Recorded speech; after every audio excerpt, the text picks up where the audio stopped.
Ari hartina teu butuh kana zat lian, ayeuna urang contohkeun. Hideung anu tetep dina areng eta butuh kana areng pikeun nempelna. Beureum anu aya dina getih eta butuh kana getih pikeun nempelna. Ku urang moal kaharti lamun hideung atawa beureum atawa naon bae sifat atawa arod lamun teu nempel dina hiji barang. Moal aya beureum ngagoler di jalan, moal aya beureum ngalayang upamana tanpa nempel dina jirim. Tah Gusti Allah teh teu nempel dina jirim sabab Allah mah lain sifat tapi zat. Ulah dipaham kieu Gusti Allah teu cicing di langit atawa di bumi atawa dina naon bae, lain kitu. Eta mah bahasan sifat mukhalafatu lil hawadis. Pikeun leuwih jelas urang pedar urayanana engke dihareup insyaallah. Ari hartina teu butuh ku anu ngawujudkeun eta sarua jeung bahasan sifat kidam yen Allah teh teu kapiheulaan ku eueuh alias Allah teh teu aya mimitina tea. Naon sababna geuning disebut-sebut teu anyarna Gusti Allah apan geus kahar ti heula dina bahasan sifat kidam ceuk nu nanya umpamana.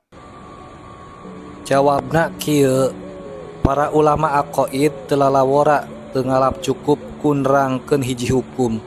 Ku kituna penting-pentingna maham ilmu aqaid. Malah ceuk penulis aya kaitanana jeung anu dijangjikeun rek dipedar di hareup nyaeta kieu.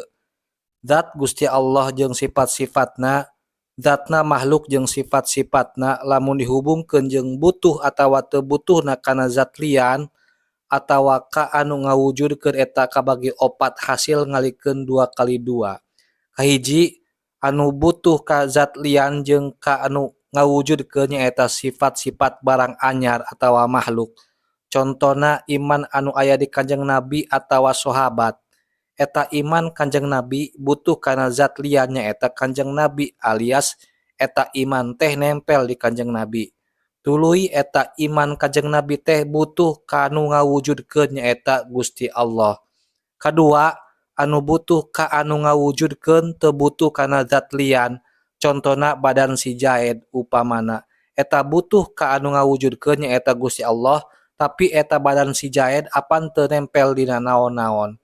Katilu, anu butuh kana zat lian tapi teu butuh kanu ngawujudkeun nyaeta sifat-sifat Gusti Allah anu 7 nyaeta kudrot, irodat, ilmu, hayat, sama, basor jeung kalam alias sifat ma'ani.